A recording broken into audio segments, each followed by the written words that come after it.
How to research a paper. Got a big research paper? It's not nearly as daunting if you break it down into steps. You will need a good library, a notebook, and internet access. Optional, an expert to interview.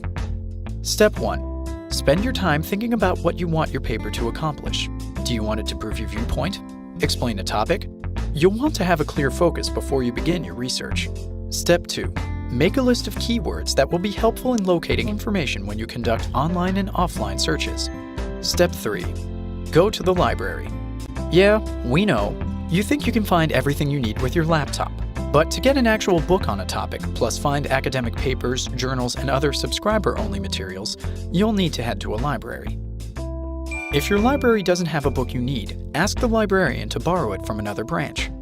Step 4. Use the library's indexes to find articles in periodicals, like trade journals and magazines. They'll contain the very latest information on your subject. Note your sources carefully as you go along to make the bibliography easier and to prevent plagiarism. Step 5. Okay, now you can do some online research by plugging in those keywords you listed at the start. Only take information from reputable sites and organizations. Consider interviewing an expert in the field you're researching. It's a guaranteed way to impress your professor. Step 6. While you're researching the facts, don't forget the figures. Find useful statistics. Helpful search words for stats include percent of, Census Bureau, and survey results. Step 7.